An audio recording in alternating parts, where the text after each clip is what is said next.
ના મિક્સર, ના બ્લેન્ડર, ના જ્યુસર, ના તો મોસંબીની છાલ કાઢવી, ના બીજ અલગ કરવા. એકદમ સહેલી રીતે અને કોઈપણ જાતની ભેળસેળ વગર એકદમ પ્યોર જ્યુસ આપણે આજે ફક્ત 5 જ મિનિટમાં બનાવીને તૈયાર કરશું. અને એ પણ તમે 3 અલગ અલગ રીતે જ્યુસ બનાવી શકશો ખૂબ જ ઓછા સમયમાં અને ઓછી મહેનતમાં. તો વિડીયોને જરૂરથી એન્ડ સુધી જોજો અને વિડીયો સારો લાગે તો લાઇક કરજો. તો ચાલો વિડીયોને સ્ટાર્ટ કરીએ. તો સૌથી પહેલાં મેં અહીંયા 1 કિલો જેટલી તાજી મોસંબી લઈ લીધી છે અને આપણે મોસંબીને પહેલેથી જ ધોઈ લેવાની છે. સારી રીતે ધોઈ અને આપણે તેને કોરી કરી લેવાની છે. અને અહીંયા આપણે મોસંબીની છાલ કાઢવાની પણ જરૂર નથી પડવાની. આપણે ફક્ત મોસંબીને આ રીતે છરી લઈ લેવાની અને વચ્ચેથી તેના ફાડા કરી લેવાના. જેટલી પણ મોસંબીનો તમારે જ્યુસ તૈયાર કરવો હોય એ રીતે તમારે મોસંબીને કટ કરી અને તૈયાર કરી લેવાની. આ રીતે તૈયાર થઈ જાય પછી આપણે અહીંયા એક વાસણ લઈ લેવાનું, થોડુંક પોળું આ રીતે લેવાનું છે. અને સૌથી પહેલી રીતમાં આપણે અહીંયા એક કાચનો ગ્લાસ લઈ લીધો છે. તો તમારી પાસે કોઈ પણ નાનો મોટો કાચનો ગ્લાસ હોય, આ રીતે સફેદ હોય કે પછી કલરવાળા પણ આવે છે, કોઈ પણ કાચનો ગ્લાસને સરસ આપણે ધોઈ લેવાનું. આ રીતે પાછળથી એકદમ ક્લીન કરી અને આ રીતે તેમાં ઊંધું મૂકી દેવાનું વાસણમાં. હવે આપણે મોસંબીની એક ફાડ લઈ લેવાની છે અને જે ગ્લાસની કોર છે ને ધાર, તેની ઉપર આ રીતે રાખી અને તેને હળવા હાથે ફેરવવાની. જુઓ, આપણે ફેરવતા જ જ્યુસ આપણે નીકળવાનું શરૂ થઈ ગયું છે. તમે જોઈ શકો છો. તમને હું એકદમ નજીકથી પણ બતાવું છું. ગ્લાસની જે ખરબચડી ધાર છે ને તેની ઉપર આ રીતે આપણે મોસંબીને ફક્ત ફેરવતા જવાનું છે. તો એકદમ સિમ્પલ અને ઇઝી રીતે તમારું મોસંબીનું જ્યુસ બનીને તૈયાર થઈ જશે. અને જો તમારે જ્યુસ ગાળવું ન હોય ને પહેલાંથી જ બીજ અલગ કરવા હોય તો આ રીતે ચમચીની મદદથી પહેલાં બધા બીજ ફાડમાંથી અલગ કરી લેવાના.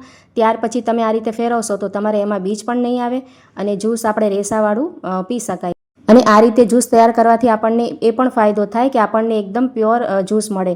કારણ કે આમાં આપણે પાણી પણ નથી ભેળવ્યું અને બરફનો પણ ઉપયોગ નથી કર્યો. તો તમે આને ફ્રીજમાં રાખીને ઠંડુ કરીને પણ પી શકો છો. તો આ રીતે આપણે 2-3 વખત છાલને ફેરવવાની એટલે જેટલું પણ જ્યુસ હોય ને જરા પણ આપણું વેસ્ટ ન થાય અને બધું જ આપણે નીકળી જાય. જુઓ, તો આ રીતે આપણે એક રીત જોઈ લીધી છે. હવે આપણે બીજી પણ રીત જોઈ લઈશું.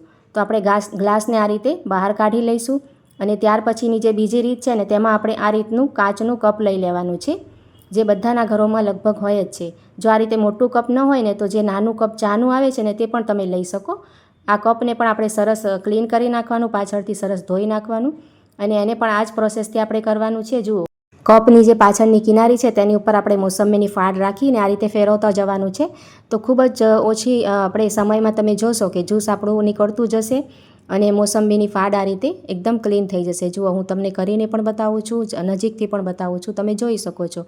આ રીતે પણ ખૂબ જ સહેલાઈથી અને એકદમ ઓછી મહેનતમાં જ્યુસ બની જશે અને ખૂબ જ સરસ આપણે ફ્રેશ જ્યુસ બનીને તૈયાર કરી શકાય. આ રીતે ફાડને છેલ્લે 2-3 વાર કરવાનું એટલે જે જ્યુસ હોય ને જરા પણ વેસ્ટ ના થાય. તો 2 રીતે આપણે જોઈ લીધી છે. હવે આપણે ત્રીજી રીત પણ જ્યુસ કાઢવાની જોઈ લઈશું. તો કપને આપણે બહાર કાઢી લેવાની છે અને આ રીતે કર્યા પછી આપણે અહીંયા એક મોસંબીની ફાડ લઈ લેવાની અને સાથે જ આપણે એક વિસ્કર હોય છે ને જે આપણે છાશ વગેરે બનાવીએ તે પણ આપણે રસોડામાં બધાના હોય જ છે. તો આ રીતે જુઓ, ખૂબ જ સરળતાથી વિસ્કરથી આપણે ફક્ત જ્યુસ કાઢીને તૈયાર કરી શકાશે. આ રીતે આપણે મોસંબીની અંદર નાખી વિસ્કર અને ફેરવી લેવાનું છે. તો તેનાથી શું થશે કે બધું જ્યુસ બહાર નીકળતું જશે આપણે રેસા સાથે અને થોડીક જ વારમાં આપણી જે મોસંબીની ફાડ છે ને એકદમ ક્લીન થઈ જશે. તમને કરીને બતાવું છું. તો મિત્રો, આ વિડીયો તમે કયા ગામથી કે કયા શહેરથી જુઓ છો કમેન્ટ કરીને જણાવજો અને તમને 3 રીતમાંથી કઈ રીત બેસ્ટ લાગી છે તે પણ જણાવજો. અને વિડીયો જરા પણ ગમે તો એક લાઇક જરૂરથી કરજો. તો અહીંયા જુઓ, મેં મોસંબીની ફાડને સારી રીતે ફેરવી લીધી છે અને એકદમ અંદરથી આપણે બધું જ જ્યુસ તૈયાર થઈ ગયું છે. બીજું પણ તમને કરીને બતાવું છું. મિત્રો, આ રીત પણ ખૂબ જ સારી છે. તો તમે આ રીતે જ્યુસ જરૂરથી બનાવીને તૈયાર કરજો, મિક્સર કે બ્લેન્ડર વગર.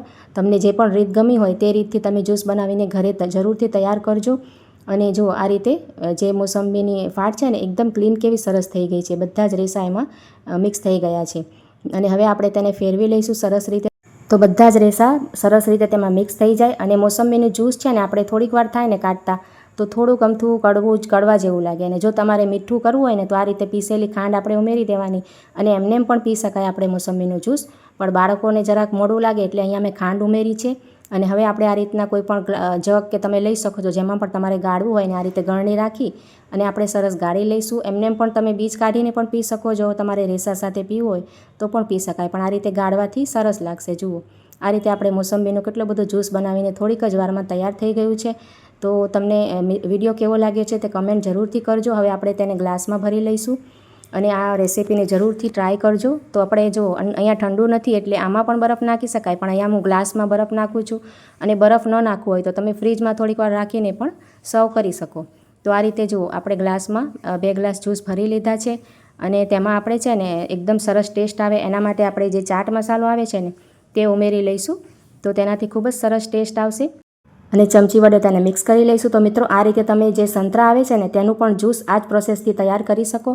જુઓ, તમને આ છાલ પણ બતાવું છું. એકદમ સરસ આપણી છાલમાં પણ જરાય આપણે વેસ્ટ નથી થયું. ખૂબ જ સરસ રીતે આપણું મોસંબીનું જ્યુસ અહીંયા એકદમ ફ્રેશ તૈયાર છે. તો વિડીયો સારો લાગે તો લાઇક કમેન્ટ કરજો, ચેનલને સબસ્ક્રાઈબ કરજો. ચાલો મળીએ નવા વિડીયોમાં.